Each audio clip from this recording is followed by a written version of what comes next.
Hey everybody, Trey Lewellen here with Kommerce Kings, and we have Verne on the call today by Scaling Up, one of his best-selling books. Verne, I am ecstatic to talk to you, my friend. And I gotta say, like, doesn't he look so good? He looks so dapper. Thanks. Like, I need to up my scale on the calls to this podcast. But how are you, man? Good. I'm just an old guy, so that's why I'm wearing like old-looking clothes, kind of thing. Well, you have the knowledge that everybody wants and everybody seeks. So I'm excited to have you and excited to pick your brain for a little bit here. Good. What can we just start off like going down the road of like the four major decisions? We're just going to dive into it, by the way. The four things that a company needs to really, know where they're going. Yeah, I wish business was this well organized, but we put it in 4 buckets: people, strategy, execution, and cash. And what's interesting is Bill Gross did some research, Trey, around this in Idea Lab. They had launched about 100 companies, funded 100 others, and they wanted to see, is it people, strategy, execution, or cash that's more important than the others? And they found really 2 interesting things. First, all 4 matter equally. It's kind of like a table with 4 legs, and if just one of those 4 is weak, the whole thing's unstable. But what was interesting is they found a 5th, and I actually went back and updated the book, which since I self-publish almost 400,000 copies now, I'm able to do that. And we put in that 5th, which is actually number 1, which is market timing. So you can either market makes you look smart or it makes you look stupid. And so Bill had launched a company that should have been YouTube, but they were just too early. It wasn't easy with the mobile devices yet to take video and easily edit them and get them easily uploaded. There wasn't the bandwidth. And so they were just too early. And so they missed it. YouTube hit it. And that's why they won and Bill's company lost. So we've got the 4 equally important, but market timing is that very important 5th. That's amazing. I want to hit on those pretty deeply today because obviously those are the core 5 now, apparently, not instead of the 4.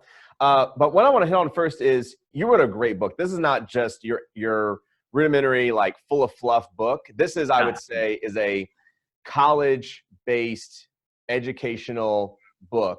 Every page is just well scripted out and it's just really in depth. So this isn't like a daily read by any means. This is, you have to like really go through it and then go back through it and then keep going through it is what you've written here. So congratulations and thank you for taking the time to do that. Good. Well, I just hope it's more practical than the textbooks I had for my MBA, and we're finding out hopefully that it is. Yeah, I feel it is. My question to you is how did you figure out and know and understand the Rockefeller habits to be able to write this? Yeah, so I grew up in an entrepreneurial environment. My grandparents both had their own companies. My dad, who was a rocket engineer, he and 3 of the guys left Martin Marietta and launched a very successful company called Higher Electronics back when I was in early years. So I grew up around it.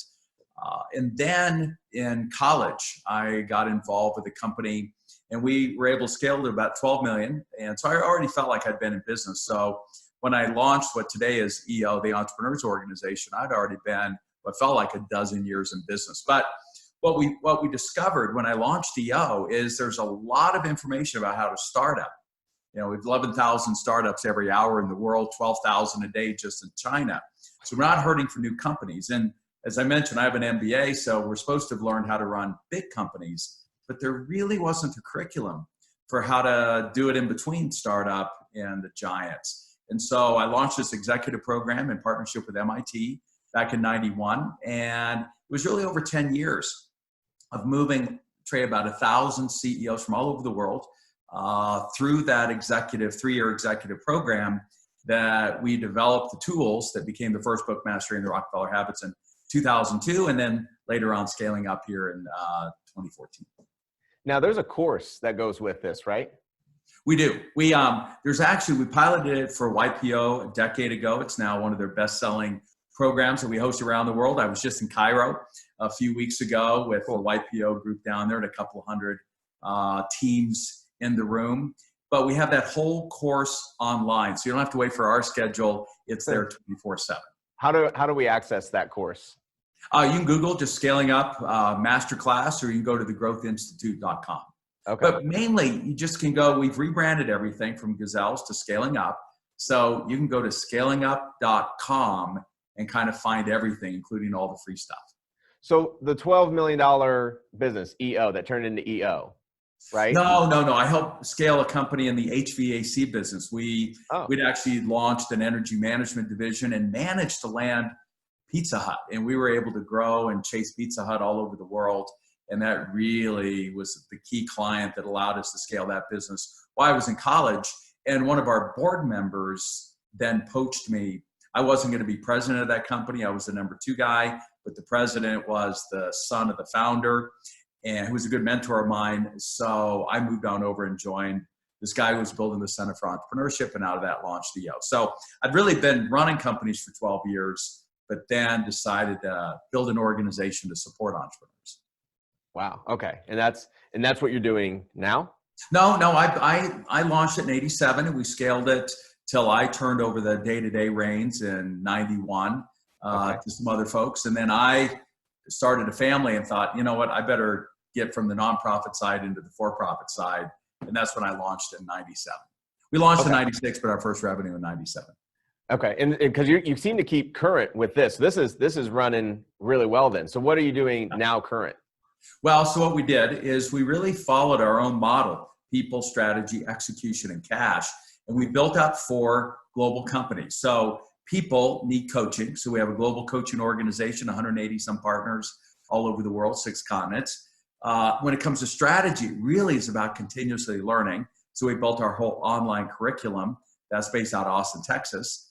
And then we augmented it with, as Jim Collins said, if you really want to scale execution, you do it through software. So we have a whole software division.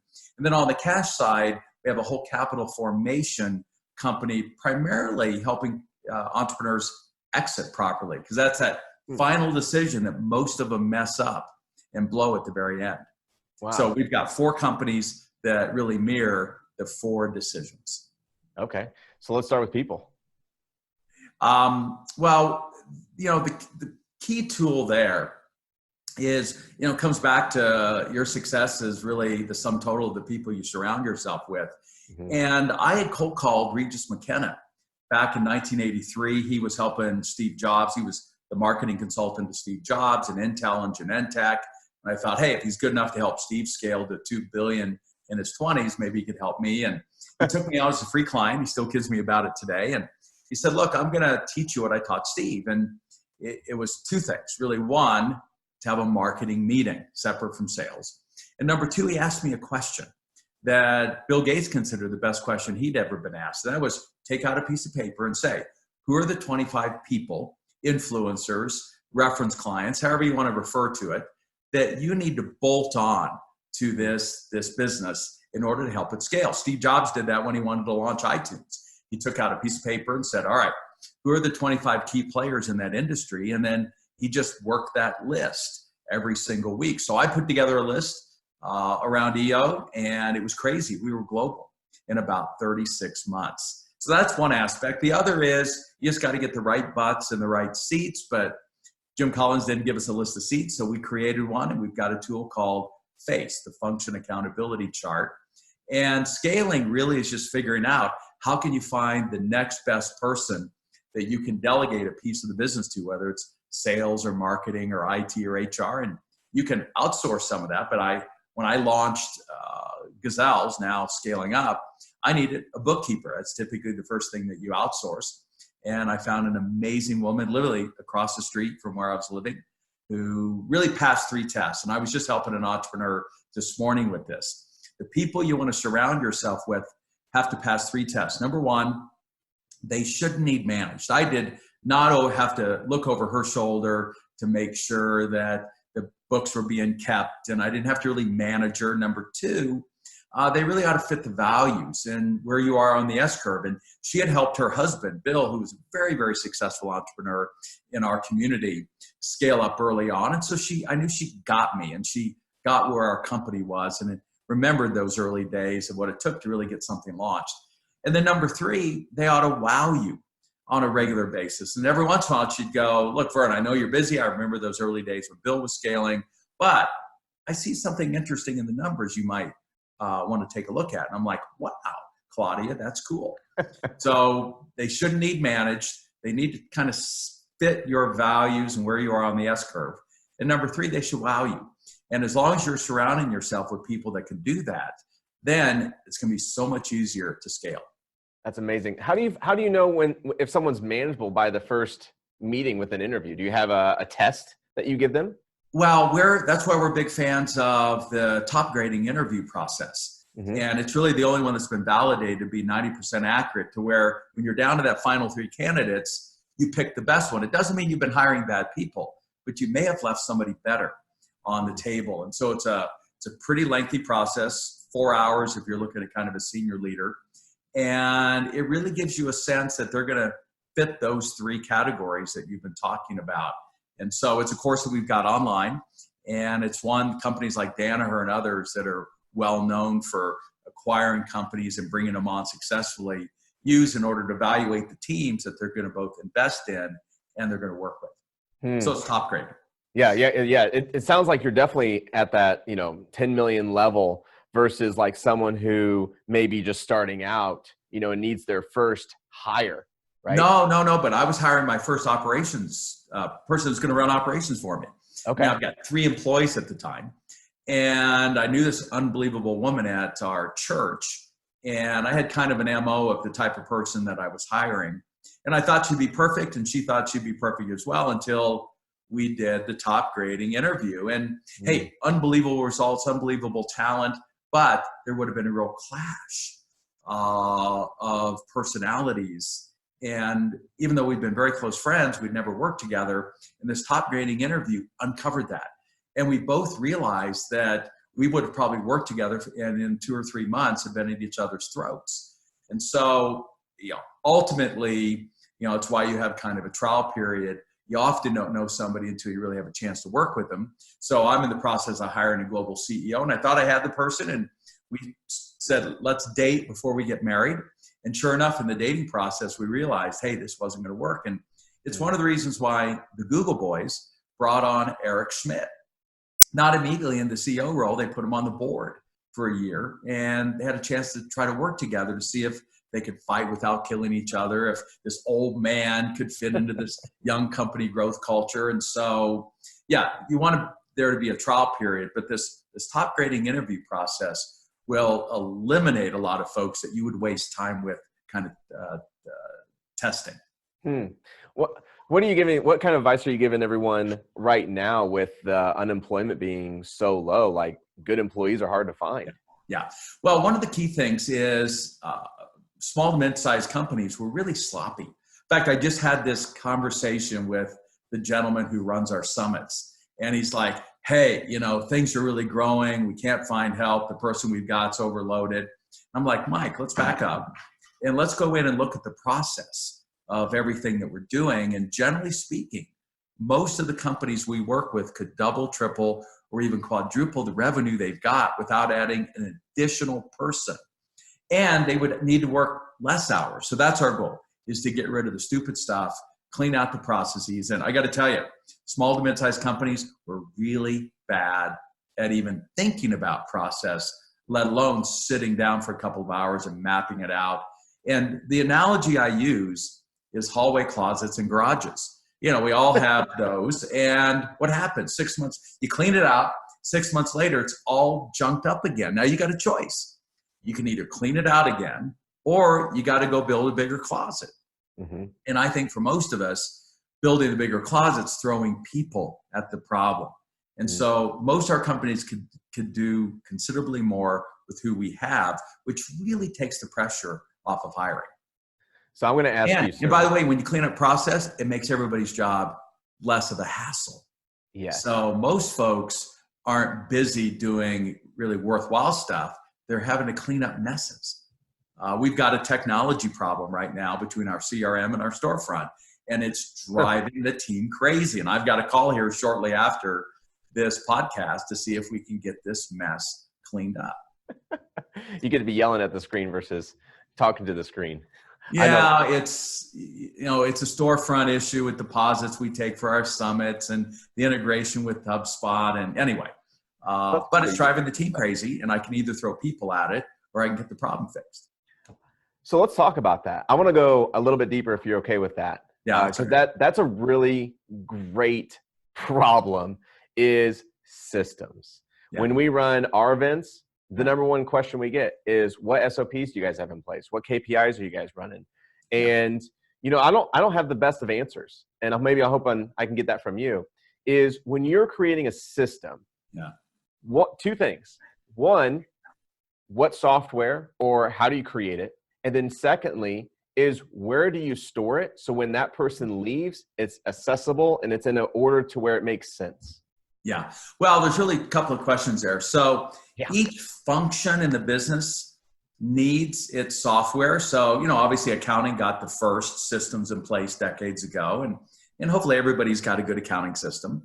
Then sales and marketing needed one, and there's so many CRM systems now that are available. And then when it comes to operations, most industries have a very specific program that was designed for that industry. It's normally named after the person who designed it for the industry. So it's very specific. But the CEO needs a system as well.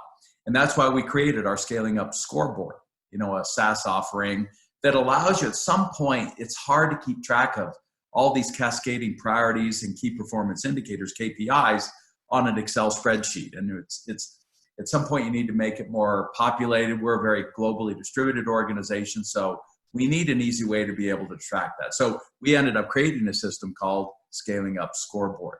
But you really have to back up, because the second question is really the first. Are we measuring that which matters?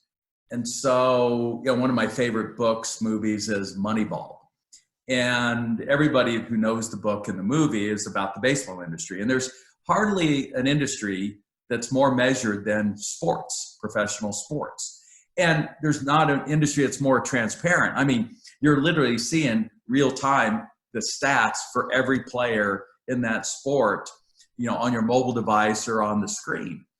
And we need the same kind of visibility within our organization. But what they discovered in Moneyball is a lot of the stats that they'd been measuring and then literally compensating and recruiting people around really didn't correlate to results, outcomes, that is winning games. And that it was more the on-base percentage versus batting average that they discovered was more important. Well, we see the same thing in business. A buddy of mine, John Ratliff, who scaled up a call center business, 24 call centers around the US, he had this industry standard where they do these mystery calls and they'd measure the quality of the call on 24 different standards. And if you passed, you got these awards in the industry. And John just assumed that mattered until one day after reading the book, he sits down and says, I wonder if any of that stuff we're measuring correlates to this key outcome we want, which is customer retention. And when he did the correlation, he found out there was none. And he went back and looked for what we call now the Moneyball statistic. Can you boil your business down to the one key metric that if you fire on this on a daily and weekly basis, it's going to get you the revenue, gross margin, profit, and cash that you need? So maybe to use a fun example, soccer. Everybody seems to know that sport from all over the world. I spent 8 years in Barcelona. FC Barcelona has been one of the most winningest teams in the history of that sport. Messi obviously is one of the great players. But that team wasn't always that way. 2000, 2001, 2002, 2003, they were big losers. So a business guy, Ferran Soriano, comes in with another team of business people and said, let's look at this thing objective, this sport. And what's interesting is they found the Moneyball statistic. They said, if we can do this one thing consistently, we're going to be the most winningest team in a decade. And it was very simply ball possession. If we, it's a game of luck. What's the typical score of a soccer match? 0-1, 0-0, 2-1. So in some sense, it's really luck that the ball goes in. And so they said, you know what? If we just control the ball more than the other team does, we're more likely to win. And sure enough, they cut the grass different. They recruited different players. They trained differently. They conditioned differently. And today they control the ball 76% of a match. Now, if you got the ball 3 times more than your competition, you are likely to win. So what we do is we work with companies to say, let's find that same Moneyball statistic, and then we'll correlate everything to that. Again, it's going back and getting more simple instead of complex. Sure. How do you guys work with people? Do you guys get pretty complex? Like you go visit the locations, or is it more like phone calls like this? No. We have real coaching. Like in Australia, we got like 20 coaching partners, and we go really deep with companies. I remember early on, our first coach there, Jai Gill. Jai had landed Lego Australia, and they had been like one of the worst performing kind of country groups of the whole Lego family. And in a year, they went from worst to second in the world just by getting focused around, are we measuring, do we have the right people? Do we have the right strategy? Do we have the right execution that is measuring the right things? And is that getting the results we want? And so they're deep engagements. If this stuff was easy, then everybody would do it. I think another question that might come to mind just hearing that of like, oh, you guys are working with Lego, like someone who running $1 million to $5 million company, are they able to afford your services? Yeah, we've, generally our clients are somewhere above 50 employees. So, okay. So they're probably not. So EO, the Entrepreneurs Organization I founded, has an accelerator program. And its goal is to help companies that are doing a few 100,000 get up to the $1 million mark so you can become a member of EO. And it's our tools that are at the heart of that program globally. So yeah, our tools work from startup all the way through scale up. I just wanted to give you an example of, our first client in Australia. But, early on, Scott at Atlassian's, Fuqua, came when he only had 50 employees, and Naomi Simpson had just sold her first 7,500 experiences. And I'd run the first workshop there in Sydney in 2005. And you see the results. They've done extremely well. I think it's also important to show, because from what I'm hearing and seeing, is your company, our company, you guys are a company that's watching this, is there's really like not much that's different. It's just how you're looking over, how you're controlling it, right? Like you still have issues that are going on within your company. We have our own issues. We have internal things that happen, or employees that are doing certain things. And so it's interesting of, the writer of Scaling Up, right? The guy who's doing the Kommerce Kings podcast versus the listener, might think, well, you guys are just, you're Trey Lewellen, you're Verne, you guys got it made. Like the world is just your oyster and you control it, right? And I think it's also important to show and notice here is that we got similar things that we're dealing with as well. You mentioned the HubSpot integration with your cart. And, but I think what's really interesting and fascinating to me is it sounds as if you already have systems in place that are going to tackle that at a faster rate than maybe someone who doesn't have a system in place and just says and throws it to this guy over here and says, hey, try to fix that problem, and then discards it.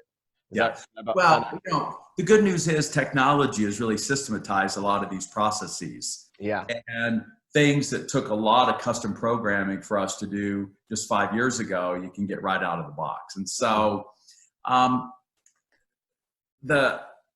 it's more the processes that are unique to you in servicing your client. What's the process of follow-up? So I just booked my daughter, who's 16, an experience at the Skip Barber Racing School so she can learn how to drive on ice and snow. And I was really impressed. I went to their website, and they're not a big company. I went to their website and I started to fill in the application. I got stuck on something because I needed to go find out more information.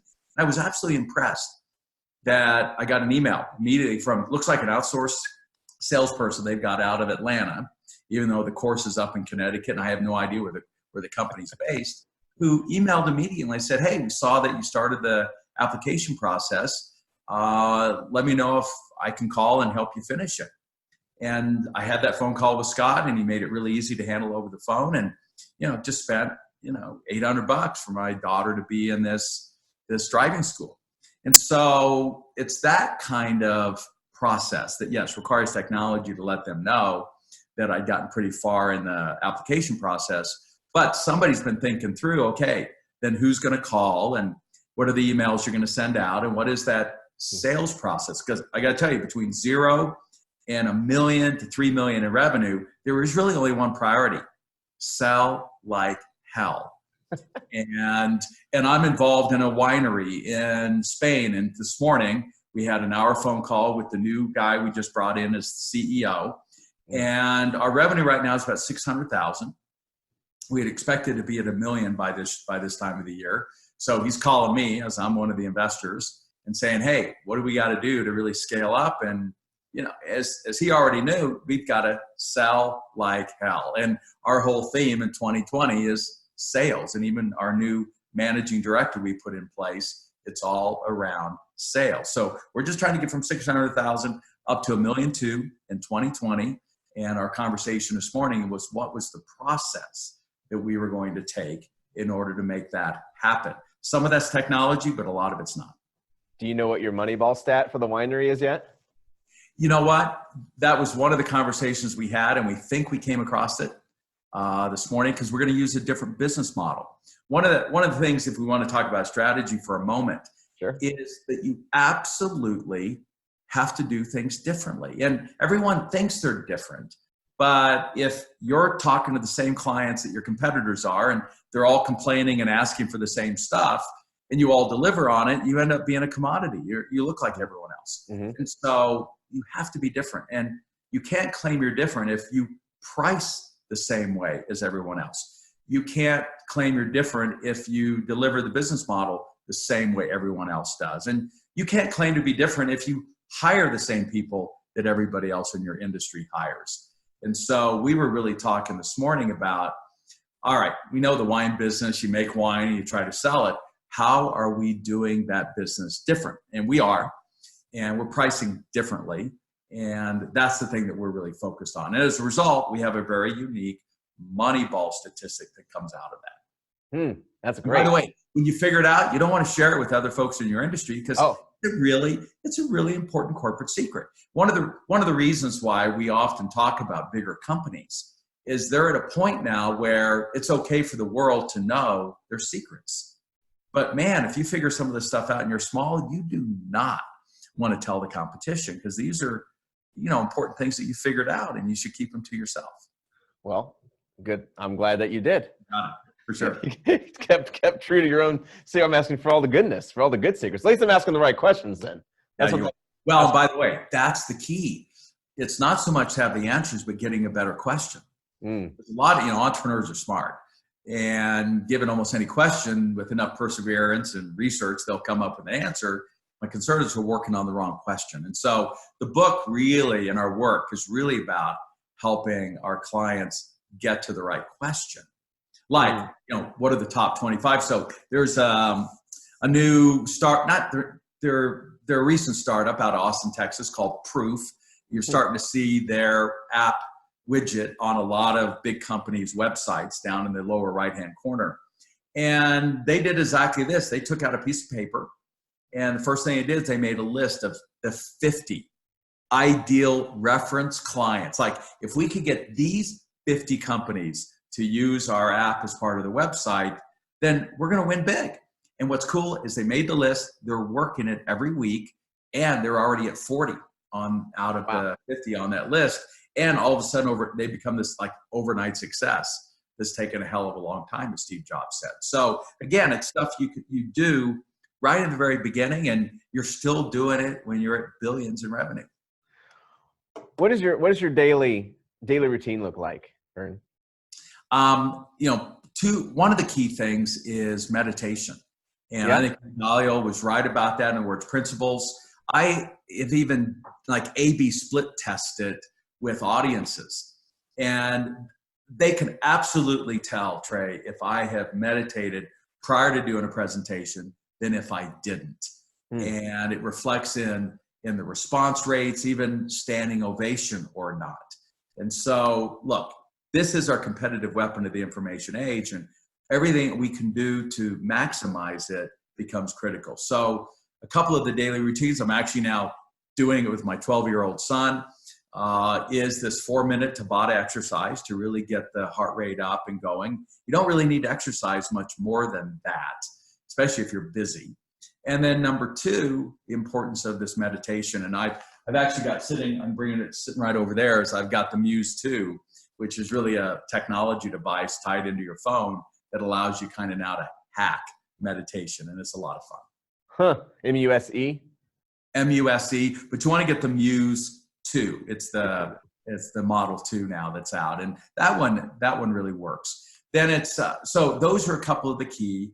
And then it's being super clear. And Trey, this comes back to why I call the first book Mastering the Rockefeller Habits, that the original coach back there for all of those titans was a guy named Ivy Lee. And Charles Schwab had hired him, and he was the coach to John D. Rockefeller. And he simply said, look, the most important thing you can do to really improve the business is have everybody, including yourself, the night before you go to bed, make a list of what are the 6 things, and that was his advice, you've got to do the next day. But here's the key.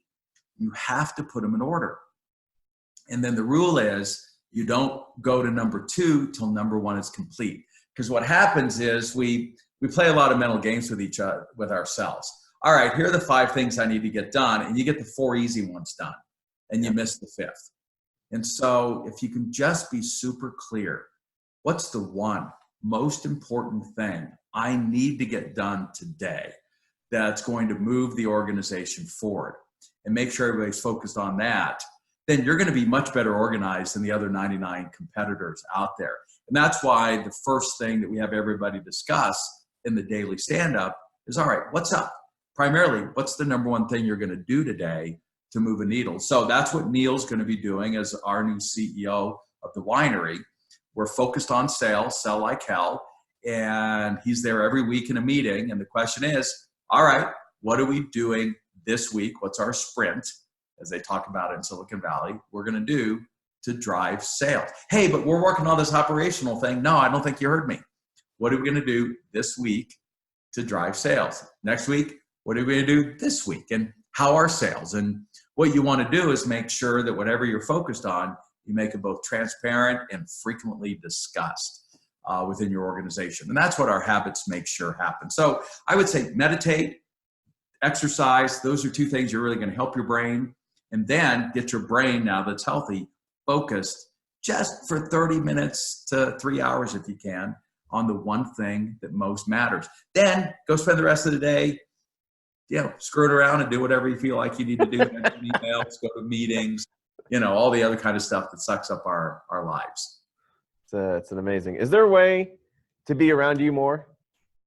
Yeah, actually, since I only have 1 client now, it's a dear friend of mine scaling. They're at 300 million market cap on their way to $1 billion.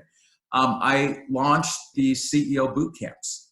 So there was people who said, hey, we know you have 180 coaching partners. By the way, they're much better coaches than I am. But folks who want to hang with me for 3.5 days, and we have them come from all over the world, just had one last week. I do this CEO boot camp, and it allows 8 CEOs to hang with me and John Ratliff, the Moneyball guy, for 3.5 days to really go deep and have these kind of discussions over a good glass of wine or in the jacuzzi at our retreat center or over dinner.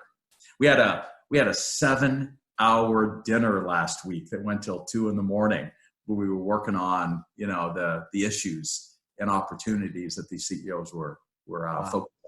That's incredible. And it typically, the companies come out of it, and it has hundreds of thousands, if not tens of millions of dollars of impact on the business. I wouldn't doubt it for a minute. So thank you for being on here, by the way. I know we've tied you in a couple times, but I wanted to if someone just skip to the end. How do they find you? How do they get a hold of you? How do they start taking some courses, such as the wonderful book that you've printed? How do they get access to that stuff? Yeah, just go to scalingup.com. Just have to remember my emails, verne@scalingup.com. And you'll see a picture of the book right in the opening banner. And next to it, Trey, are 3 resources. Our growth tools, which are there. They're open source. They're in 17 different languages, so they're there for you to use. Number 2, there's a couple of free chapters. There's one on strategic planning that you can download for free. You don't have to buy the book. And there's a copy of the opening chapter around the barriers. What are the 3 barriers to scaling? Again, download it and have everyone in your company read it. Again, free. You don't have to buy a book. And then number 3, we have some links to some other resources you can take a look at, including the course and that kind of stuff. But a lot of free stuff there at scalingup.com. That's great. Thanks, Verne, for taking the time to be on here. As you know, we're going to go behind the scenes and get those 3 questions out of you. By the way, thanks for joining us on Kommerce Kings. Again, thank you, Verne. Appreciate you guys. You got it, Trey.